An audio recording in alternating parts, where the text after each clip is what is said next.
खुलुमबाय आंनि मुङा सुखबीर कार्जी आं सासे बर' सावथुन मुलुगनि साधारन सासे फावखुंगुर जाय फावखुंगुरा थोजासे रोंगौथि गैयाब्लाबो बर' सावथुन मुलुगखौ हारिमुखौ बुहुमनि बिखायाव सिनायथि होनायाव आंबो माबा मोनसे फिसा बिहोमा होनो हागोन नामा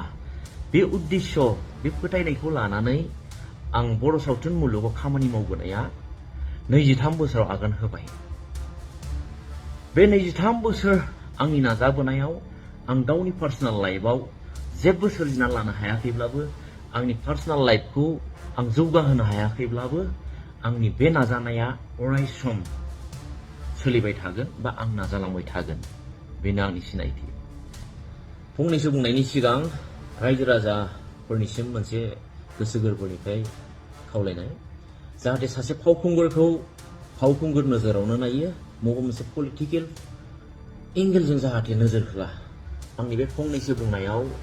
सोरनिबा गोसोआव जुदि सौग्रावबायोब्लाबो जाहाथे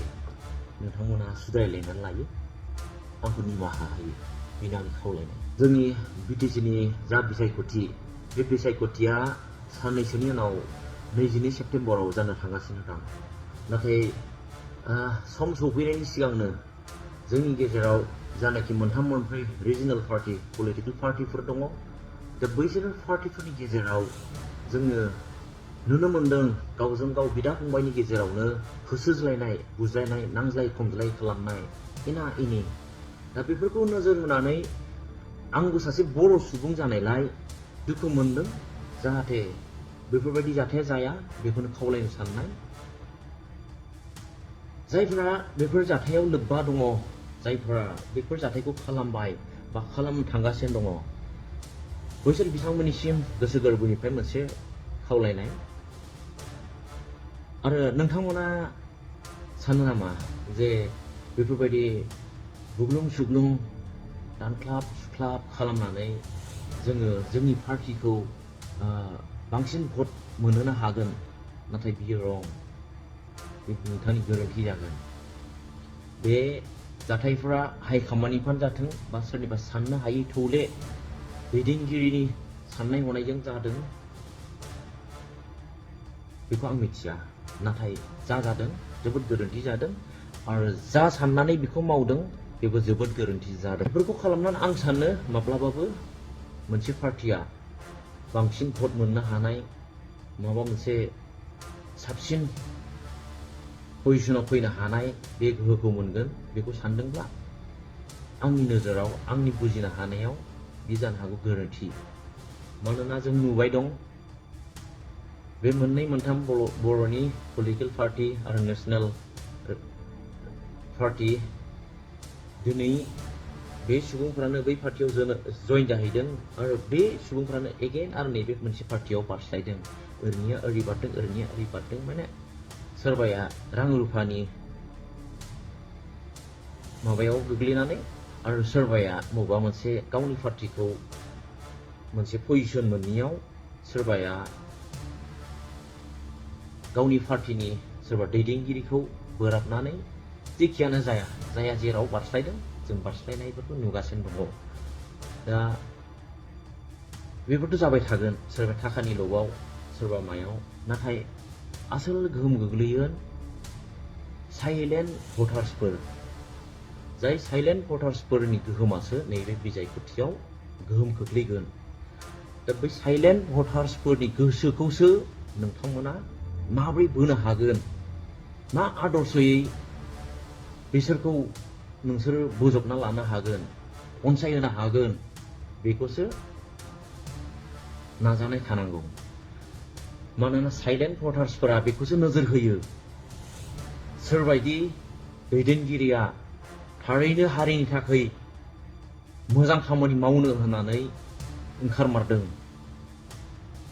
जाय पार्टीया बर'नि थामोनथा थैनाय थांनायखौ सिन्था खालामनो हामारगोन बेखौसो सिरि थानानै नोजोर होबाय थायो बे साइलेन्ट भटार्सफोरा नोंथांमोननि बुलायनाय दानलायनाय सुख्लाबलायनाय गावजों गाव बिदा फंबायनि गेजेराव नांलाय खमलाय खालामनाय बेखौ नोजोर होगासिनो दं दा मोनसे पावारखौ मोननो हास्थायनानैनो जुदि गावनि बिदा फंबायखौनो जुदि दानख्लाबनो सुख्लाबनो देख्लाबनो माबा खालामनो हायोब्ला मा बियो उनाव देरहालांनायनि उनाव मोनसे गोग्गो समाज दानायाव नांथाबनानै खामानि मावगोन ना हारिनि जौगानाय थामोनथानि थाखाय सिन्था खालामनो हानाय बै बिजाथिनाव गोहो दंमारो ना बा मावमारगोन ना बेखौसो नोजोर होखोमागासिनो दं जाय साइलेन्ट भटार्सफोरा अराय सम जातिनि जौगानायखौनो हास्थायो निस्सय जानो हागौ बेफोरबायदि गावजों गाव एना एनि खालामनायाव गोजोननाय मोननाय नङा गोसोखौसो देरहानो नाजा मोजां मावनानै दिन्थिनो नाजा बेफोरबायदि दानो मोनसे गोहो मोननो थाखायनो जुदि गावनि बिदा फंबायनि गेजेरावनो नांज्लाय खमज्लाय दानज्लाय बुज्लाय होसोज्लाय खालामनो हायोबा मा देरहाखांनायनि उनाव मा जातिनि खामानि मा जाति हारि दावगानायनि थामोनथानि सिन्था खालामनो हानाय जाति बा पार्टि जागोन बेलाय दा बेखौसो सिन्था खालामनानै दङ जायखि पार्टियानो खालामाखै आं गेजेरनि जानानै बुंदों बे जोबोद गोरोन्थि आरो बेजों माब्लाबाबो सान्थि फैया गावजों गाव इलेक्सन भटनाथ' फैगोन गाबोन थांगोन नाथाय गावनि बिदा फंबाय गामि दरसेयावनो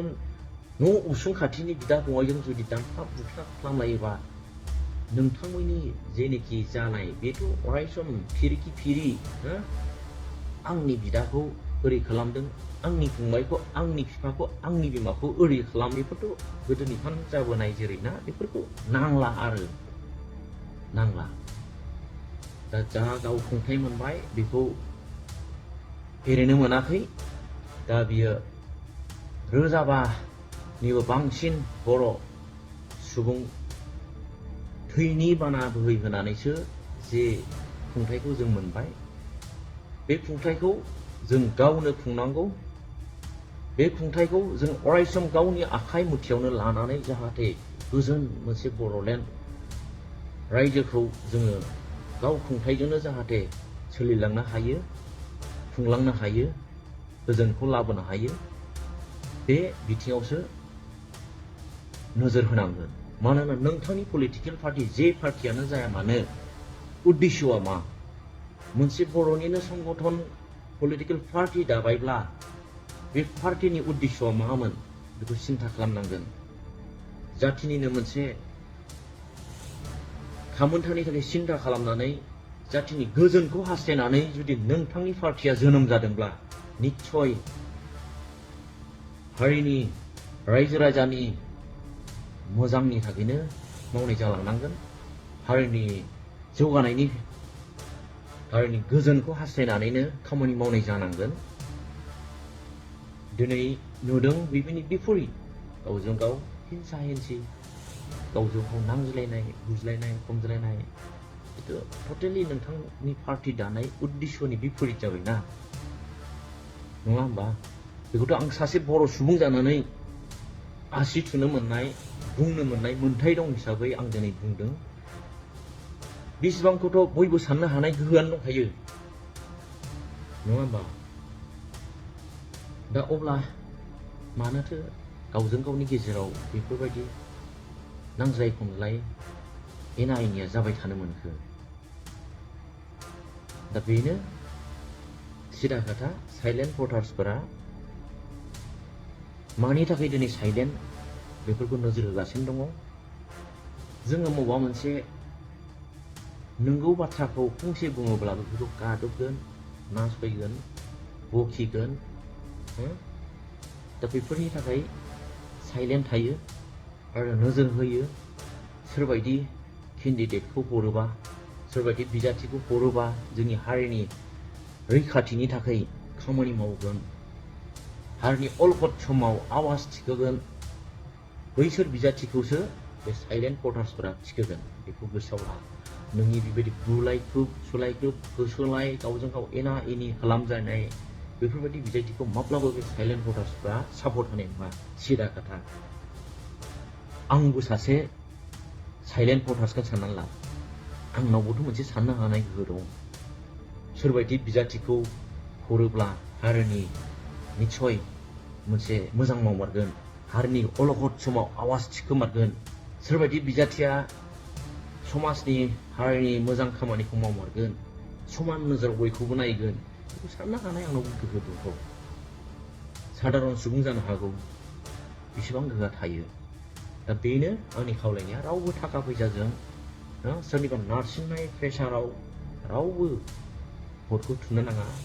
मानोना नोंथांनि बेसेन गोसा भटआनो सोरखौबा हारिनि थैनाय थांनायखौ सिन्था खालामनो नोंथाङा डिसिजनखौ लागासिनो दङ हारिखौ अलखदाव हाखराव नारसोमहोनाय बिजाथिया जाहाथे नोंथांनि बेसेन गोसा भटजों सायख' दाजाथों बेखौनो आंनि खावलायनाय गोसो गोरबोनिफ्राय मानोना नोंथाङा मोनसे फ्रिडम भाबै मोनसे राइट्स दं नोंथांनि भटखौ सासे नंगुबै सैथो केन्डिडेट जाय सैथो केन्डिडेट ना नोंनि हारिनि अलखदाव गावखौ बावसोमगोन बैफोरबायदि बिजाथिनो जाहाथे नोंथांनि बे बेसेन गोसा भटखौ होनानै देरहासार खालामो आरो गेरेमसा बर' रायजोआ अनज्लायनायनि रायजो जायो गावजों गाव एना एनि बिफां खाज्लायनायखौ जाहाथे गैया खालामो बेफोरबायदि बिजाथि भट होनानै नोंथाङा निस्सय गेरेमसा बे बर' हारिखौ दाफुंनायाव मदद होगोन होननानै आं आसा खालामो गोजोन्थों आरो बेनो आंनि बुंनायाव सोरनिबा बे थौले मेलेमजों फंनैसो बुंनो लुबैनानै गोसोनि बुंनो लुबैनायखौ बुंफुंनायाव जुदि सोरनिबा गोसोआव आघात जाबायब्ला आंखौ माब्लाबाबो पलिटिकेल एंगेलजों दानाय आं सासे बर' फिसा हिसाबै आंहाबो जाथिनि सायाव अननाय दं हिसाबै आरो फंनैसो बुंनो मोननाय बयहाबो राइट्स दं हिसाबै आंनि गोसोनि बुंनो लुबैनायखौ बुंबाय जाहाथे बेयाव रावबो आंखौ पलिटिकेल नोजोरजों नायनानै दान्थे बिदान्थे बा माबा मोनसे गाज्रि मुं सुवा बेखौनो खावलायनाय सिदा खोथा सैथो खोथा साइलेन्ट भटार्सफ्रासो नैबे बिसायख'थिखौ जेननाय देरहानायनि फिथाइखौ होगोन जै साइलेन्ट भटार्सनि जै बर'लेण्डनि गोजोन्थों